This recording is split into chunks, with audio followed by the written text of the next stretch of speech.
Differentiation A level year 1, you will have a full conceptual clarity of this topic by the end of the video. That's my promise. So let's begin. Differentiation has to do with derivatives. And I'm going to define what a derivative is. I don't expect you to know. So derivative is slope of the tangent line to the curve. I'll explain with a diagram in a second to the curve. So suppose I have a curve.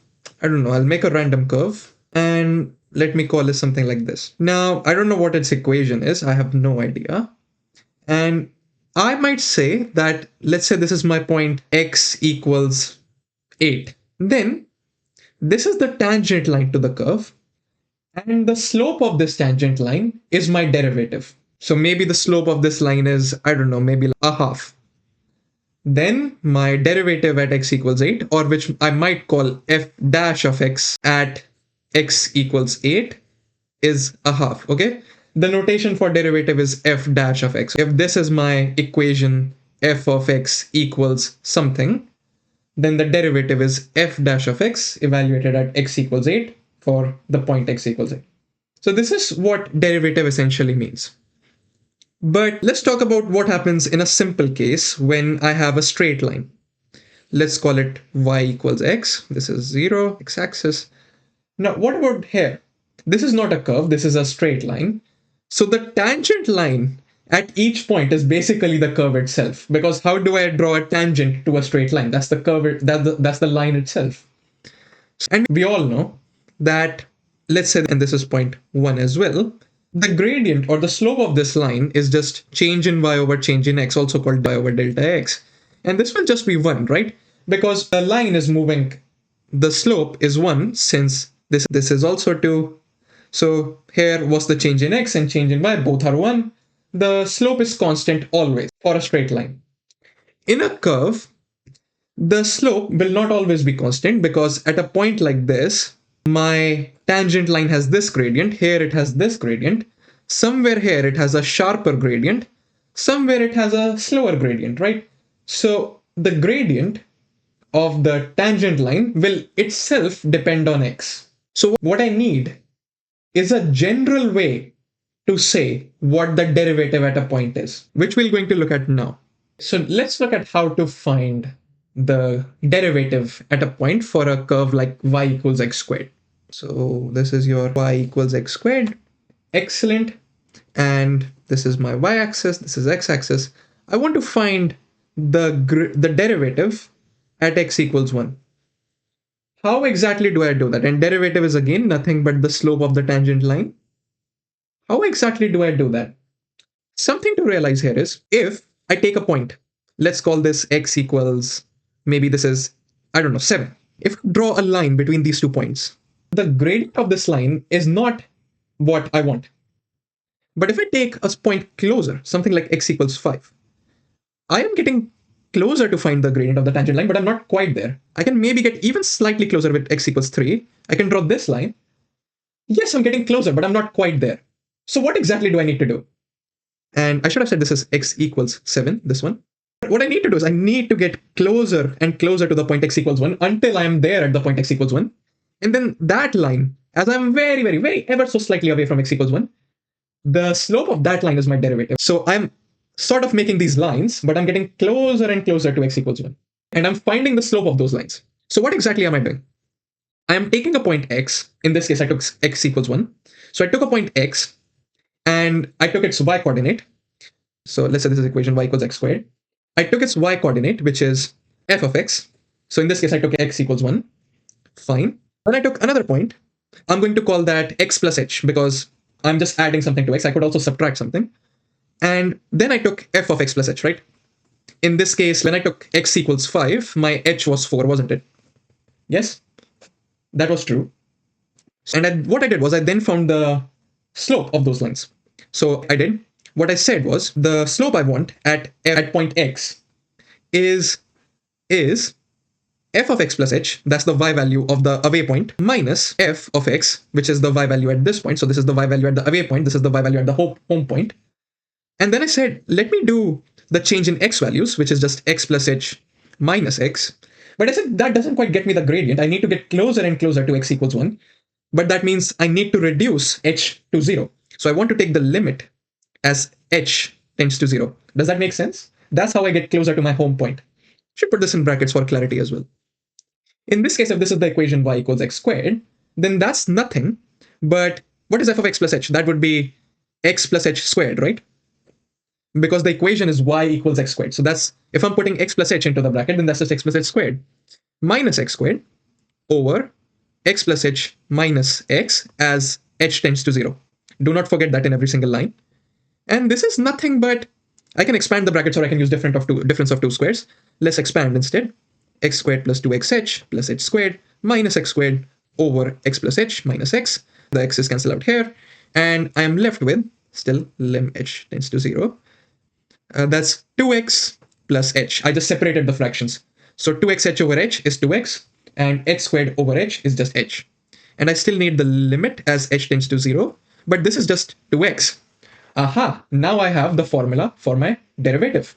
What I now can say, I can say that the slope of the tangent line at x equals 1, which I would say f dash of 1, is just 2 times 1 equals 2. So that's the slope of the tangent line at x equals 1. And now you have some intuitive understanding of the derivative at x equals 1. Does that make sense what actually derivative is? Is the slope of the tangent line, and it is achieved by drawing these lines between few y values on the curve and then taking them closer and closer to your home point where you actually want to find the derivative. Hopefully that should make sense. That's a very small understanding. And now we'll move on to another subtopic. Let's now talk about some key notation. So I'm going to write key notation here. You remember that when we said we had f of x equals x squared, and I said the first derivative or the derivative of x squared is 2x. That would give me the slope of the tangent line for whatever x I want. Good. The alternate way to write this is that d over dx. So we use this notation d over dx. That means I am differentiating f of x with respect to x. So d over dx f of x equals f dash of x.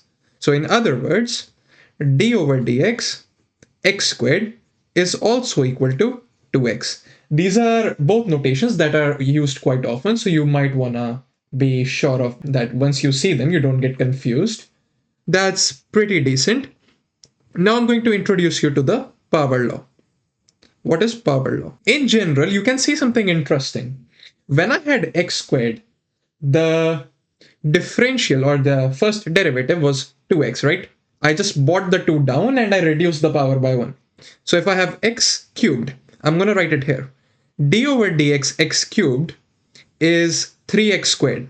So if I have the curve y equals x cubed, the slope of the tangent line is given by 3x squared for whatever x I want.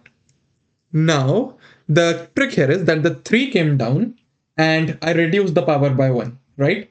So power law states, in general, for x to the power n.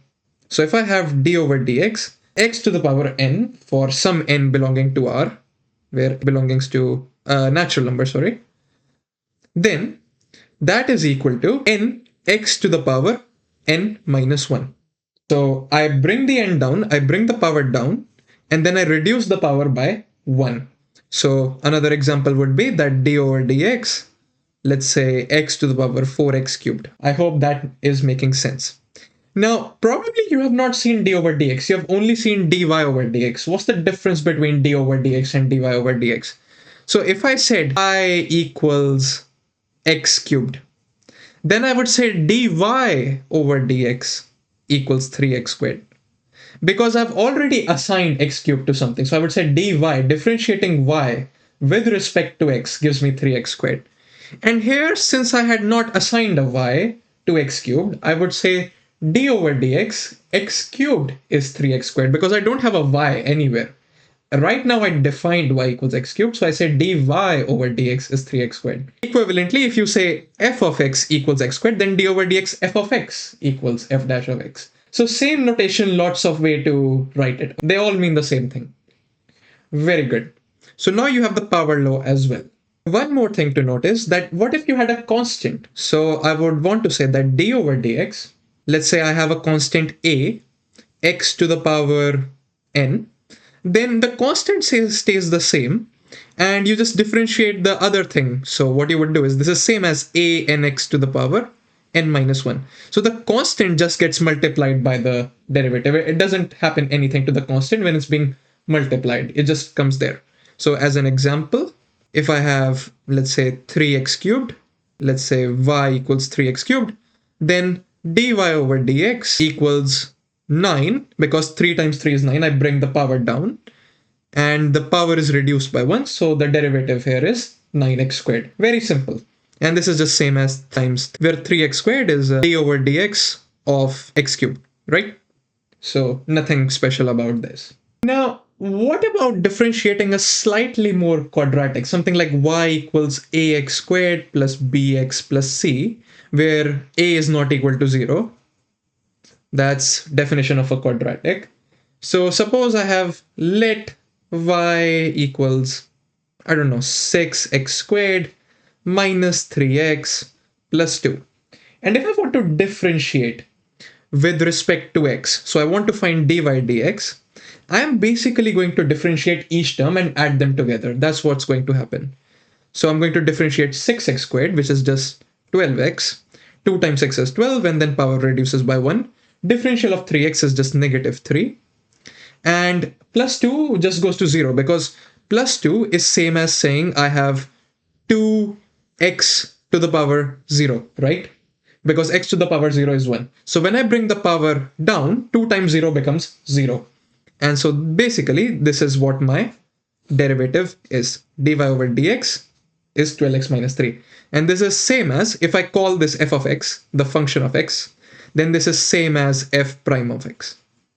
This is same as f prime of x. Exactly the same thing, just depends on what you call it initially. All right, so now you know how to differentiate quadratics. If I now asked you what's the slope of this quadratic at x equals 2, you would just plug in x equals 2 right here, and you would get the slope of the tangent line to the curve. Now, what about if you had a function like, let's say, g equals x to the power 4 minus 5x cubed plus 2x minus 7. Now dg over dx, now I'm using a variable g. This is same as, again, we are going to do the term-wise differentiation. 4x cubed minus 15x squared plus 2. And that's it, right? The exact same way that we did. By the way, I think in one of the previous pages when I was doing the power law, sorry, n doesn't have to be in natural numbers. N can be any real number. I should have corrected that. N can be any real number. N can be a fraction. So let's say if q equals x to the power third, then it's exactly the same way of differentiating it.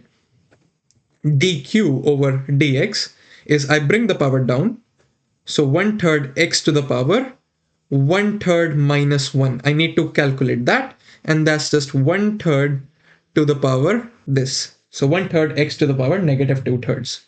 So I just wanted to correct that. So we learned how to find the derivative or the slope of the, so we understood how to find the slope of the tangent line, and writing its equation isn't very difficult. So equation of a line, you know what that is. That's y minus y1, where y1 is some point, equals m, x minus x1, right? Where m is the slope and x1 is another point. So if we look at any graph, let's say I draw this one, and this is again our beloved y equals x squared. And if I have the slope of the tangent line at some point, I don't know what that is. So what I'm going to say is, I'm going to replace m by what we call the derivative. So I'm going to say equation of the tangent line is going to be y minus y1. So equation of tangent line is going to be y minus y1 equals f dash of x1, because we are taking the point x1 into consideration. F dash of x1 times x minus x1.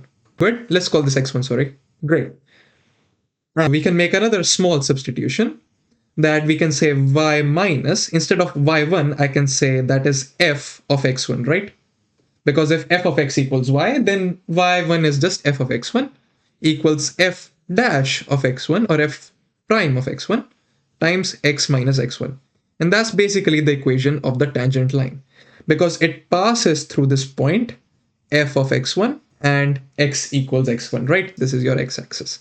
So this is your equation of the tangent line derived from the equation of a normal line. Nothing special here. Let's do an example. Suppose I have the equation y equals x cubed minus 3x squared plus 2x minus 1, and I want to find the derivative at the point 3 equals 5. So I want to find the equation of the tangent, equation at point 3 comma 5. Equation of tangent equals what? So I'll first compute the derivative. So dy over dx is 3x 6x plus 2 because derivative of x cubed is 3x squared is 6x, and then 2x just goes to 2 and negative 1 disappears. Great. And then I want to find the derivative at point x equals 3 because the point of my interest is 3 comma 5. So I'm going to say this is f dash of x, and f dash of 3 is just plugging 3 into this equation, and that is 27 minus 18 plus 2, which is same as 11, I believe, 11. So what I now know is I need to use this equation, and I'm going to say y minus the y coordinate I'm already given, 5 equals 11. That is my f dash of x1, x minus 3. And that is equation of the tangent t line. I'm just going to call it t line. Beautiful. And that's done. Let's look at increasing and decreasing functions. Very simple concept. So I'm going to say let f be a function on an interval a to b means the endpoints are included because I've used square brackets. So let's draw our function. Let's call this, okay? And a might be 0 and my b might be something else. I don't care what it is. Okay. As long as it's less than infinity. Now, let f be a function on an interval f and b. Now, f is increasing if choose an x greater than x1. So let's say this is my x1. If I choose any x to the right of it, if I choose x greater than x1, then f of x is greater than f of x1. Okay? So the y value, if I go to the right, has to be greater than the y value right here, which is happening in this case. Actually, if x is greater than or equal to, can be equal as well. If it is strictly increasing, then the same thing happens, but f of x will be strictly greater than f of x1. Okay? So the larger value I choose, the higher should be my y value, the larger x value I choose. Okay? Very concept. And for decreasing, x is greater than x1, then f of x is smaller than or equal to f of x1. Okay? So it would be something like this. Let's call this one by x. So this is my x1, and I take another x to the right of it greater than x1, then f of x is smaller than f of x1, right? This is f of x1, and any x, the f of x is smaller. Make sense?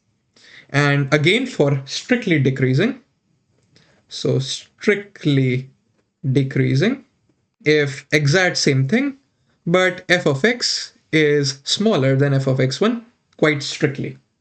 Okay? Shouldn't be very difficult. And this is all have to be where x belongs to a comma b. So it is important that you are taking the x belonging to a comma b and x1 as well, x comma x1 belonging to a comma b. That's very important because I can have a function. If I draw another function that, so right now it's like but then it goes straight up.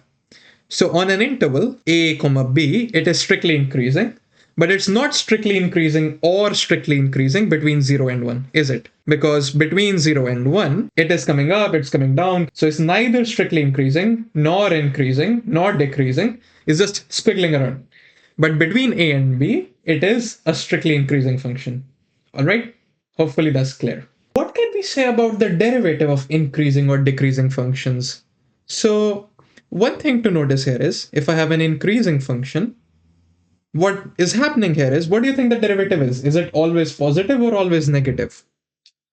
Thinking here is, if the function is increasing, so if it's just increasing, then derivative has to be non-negative, right? Because any value I take to the right of x, then the y value is higher. So derivative is always negative. I say non-negative because this is not a strictly increasing function. If it's strictly increasing, then f dash of x is always greater than 0. So again, this is actually strictly increasing, the one I've drawn, but you could have had something like, so you can have something like this and this. So between all these points, the derivative is 0, and this is an increasing function. This is increasing, and this is strictly increasing. So I'm gonna write s inc and inc, okay?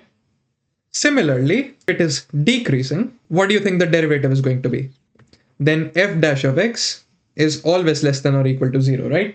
And if it's strictly decreasing, so s decreasing, actually I should write strictly, then f dash of x is always less than 0.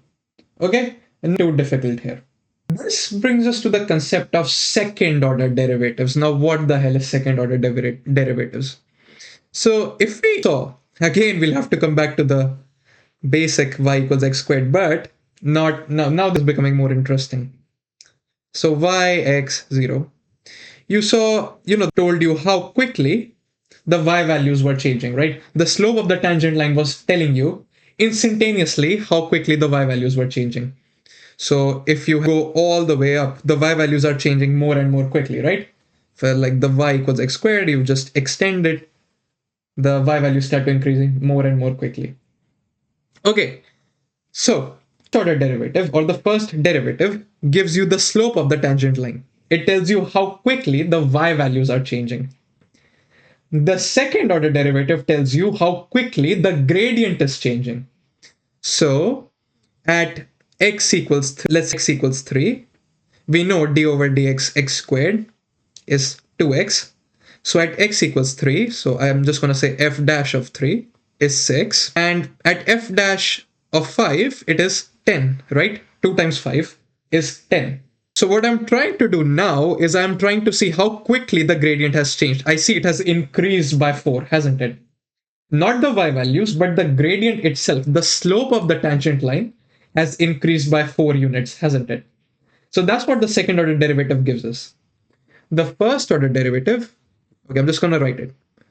First derivative, slope of tangent line, which is same as rate of change of y values at x, and second derivative, that is rate of change of gradient of slope at points around x. I keep using gradient and slope interchangeably. The thing is, gradient is used in multivariate settings, but right now we are in one dimensional. It's not a difference you need to know. Just you can use slope and gradient interchangeably for now.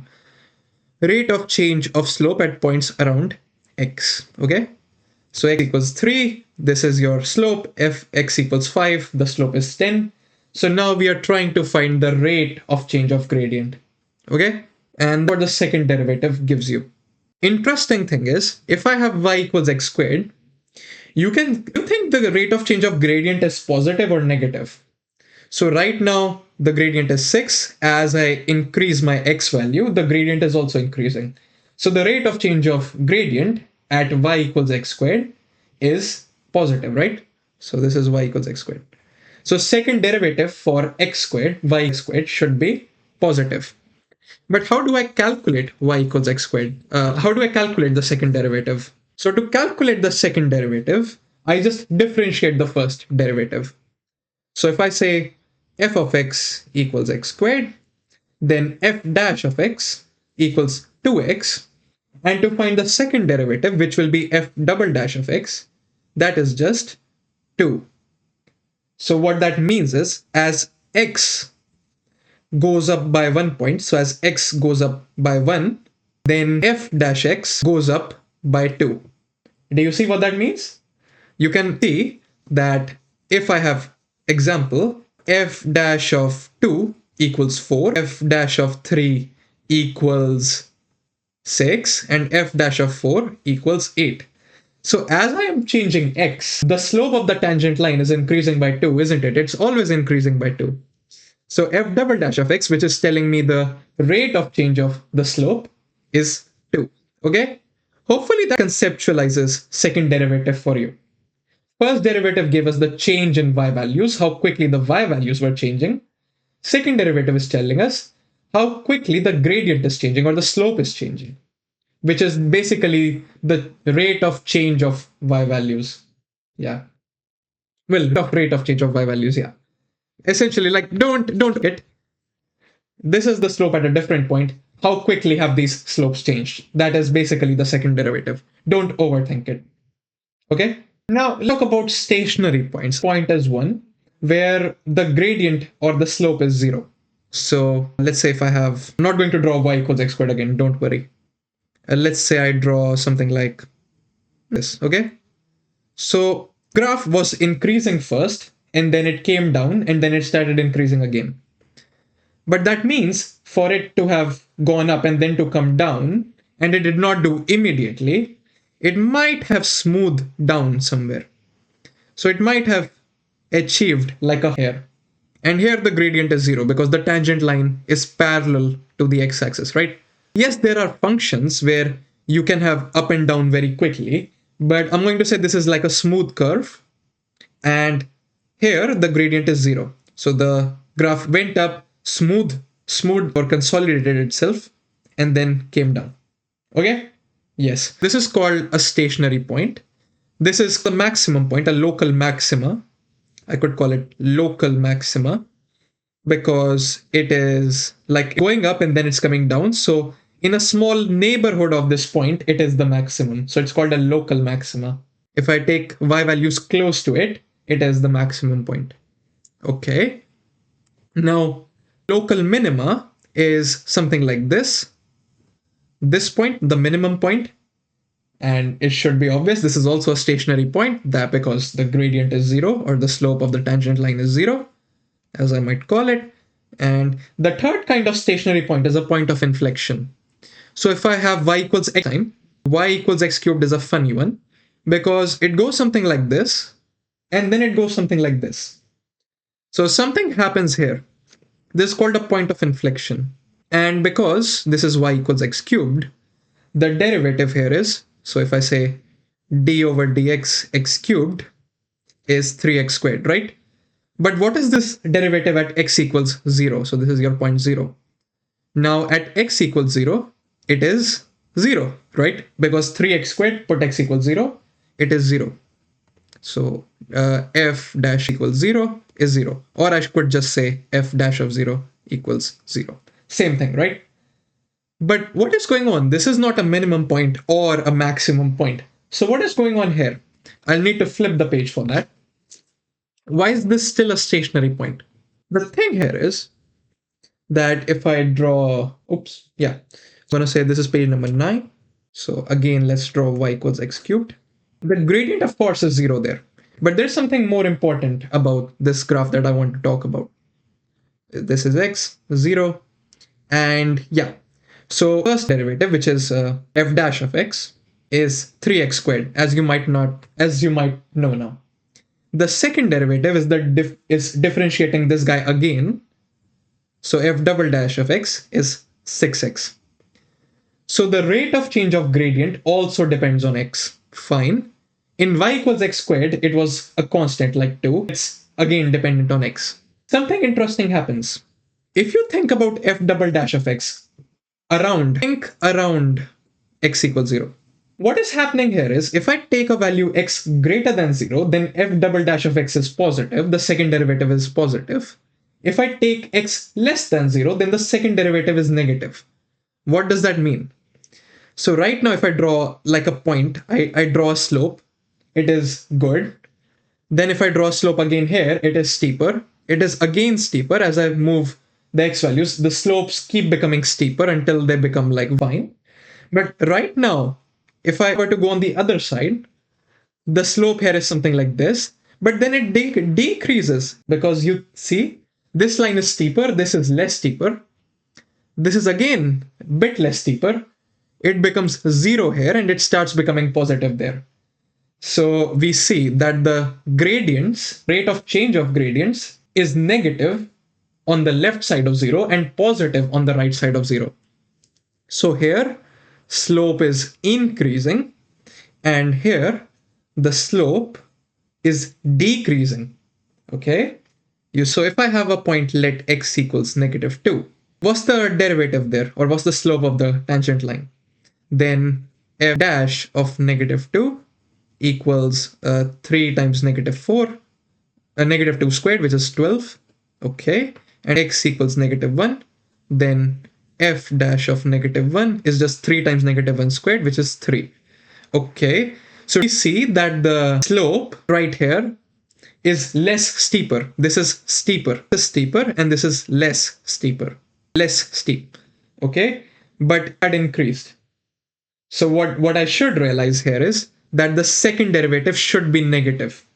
And it is. If I put x equals -2, the second derivative comes out to be -12, which is a negative value, which is what I needed. Okay? Because the slope around -2 is a decreasing function. If I take a point greater than -2, the slope is less steep. And if I take a point x equals 1, then f dash of x is again 3, and x equals 2, f dash of x is again 12. But x has increased this time. And so the slope of change of slope becomes a positive, an increasing function. Okay? Now you probably start to get an intuition of second derivative. Rewind that part of the video if you did not, but it should be fairly obvious. We are now seeing how the slopes are changing, not the y values. Okay? The derivative was about y values, the second derivative is about the slope values. Last two topics of this chapter, and well, last two. We're now looking at the last two subtopics of this chapter, which is classifying stationary points, and then a small subtopic of this. So I want to introduce you to local minima, and we said a small minimum point, you can think of it like that.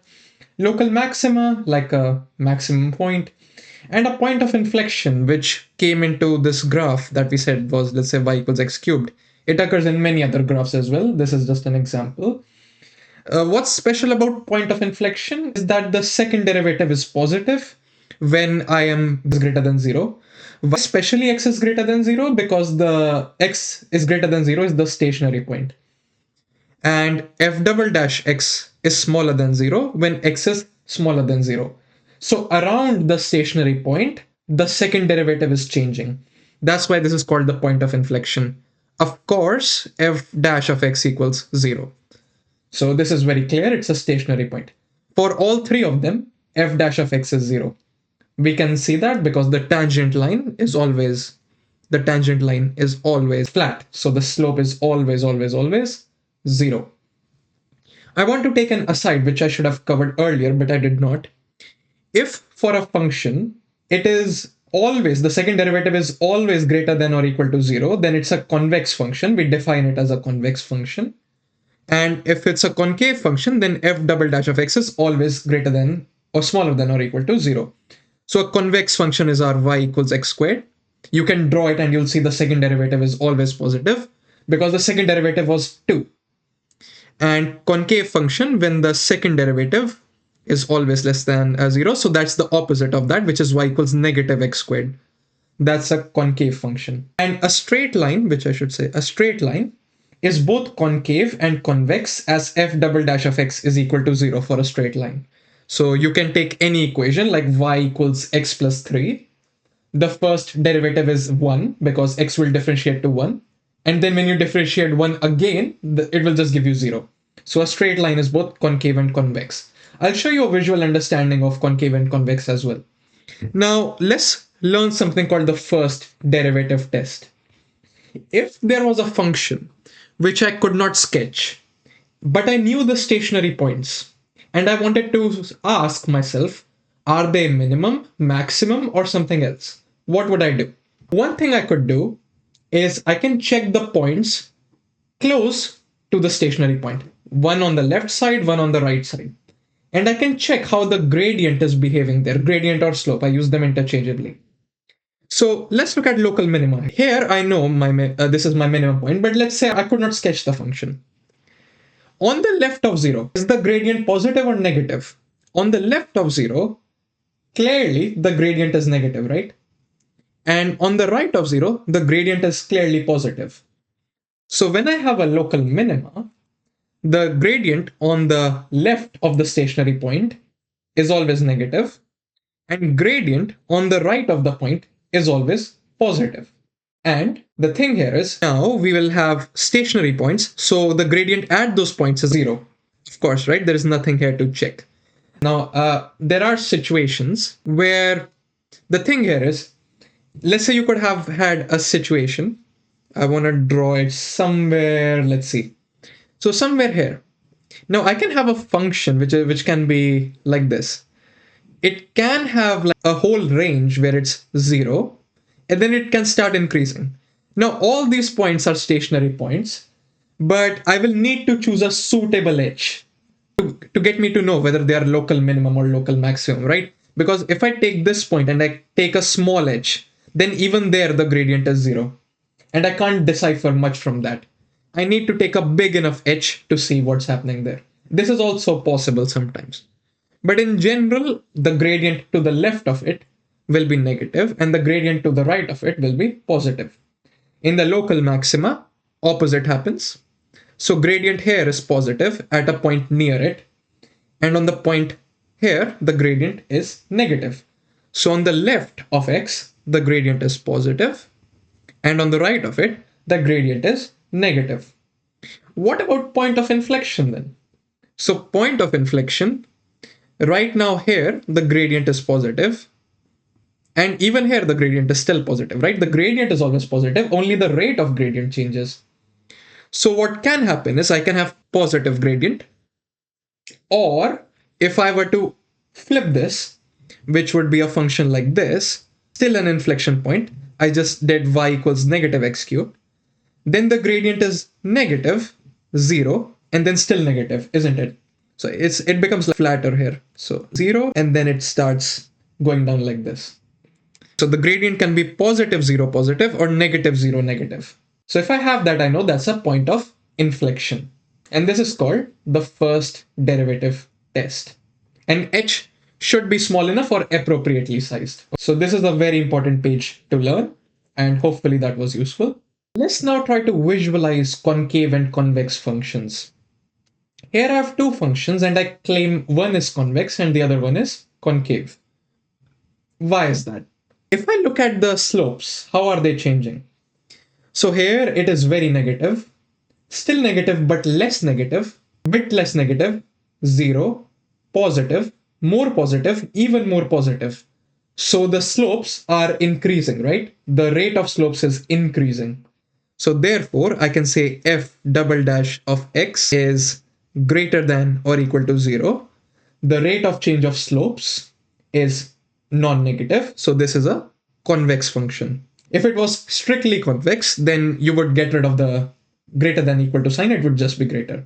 So what is happening in a convex function? Magnitude of slopes is increasing as x increases. Concave, opposite is happening. And what is happening here is f double dash of x is less than or equal to 0. So you can see the slopes, like here it is 0, then it becomes negative, more negative, more negative, even more negative. And here it was positive, less positive until it becomes 0. So the rate of change of slopes is negative, but so non-positive as you would call it. And so I would say magnitude of slopes is decreasing as x increases. And this is called a concave function. Very nice. The last subtopic is the second derivative test. And this is also used to classify stationary point. It should now be relatively obvious what this does is, if x is a stationary point, actually let me call it x naught. If x naught is a stationary point, or you can call it x equals a, whatever you want. What that means is f dash of x equals 0. Then I can calculate the second derivative at it. Then if f double dash of x naught is greater than 0, then do you think it is a minimum point or a maximum point? So here, f double dash of x, if it is greater than 0, it is a minimum point, as you can tell. Then it's a minimum point or local minimum. If f double dash of x0 is less than 0, then do you think it's a minimum point or a maximum point? It is a maxima. But what if f double dash of x0 was equal to 0? What will happen here? Now this is where second derivative test fails. And you now need to use the first derivative test, which we looked at earlier in the video. F double dash of x0 equals 0 gives you no information about whether it's a minimum point, maximum point, or a point of inflection. So there are examples where f double dash of x0 is 0, but you don't know whether it's a minimum point, maximum point, or a point of inflection. Don't think it will be a point of inflection. It doesn't have to be. There will be examples. So in this case, you will use first derivative test. Use first derivative test. So it's first, the second derivative is only telling you that the points around 0, the rate of change of slopes is not known. It's 0. So it doesn't tell you whether it's a minimum, maximum, or a inflection. It can be either. So this is about it for this video. Now there is one subtopic called sketching gradient graphs, which I'll include in a different video called sketching. And there is also modeling with a differentiation, but that's basically all these concepts, but in an applied format, which is very easy to understand when you read your textbook. So that would not be anything special. And hopefully you enjoyed the video. Every single concept should have been relatively straightforward. If you didn't understand something, write it in the comments. I'll reply to every single one. And do let me know how you find the video. I'll see you in the next one. Thank you so much.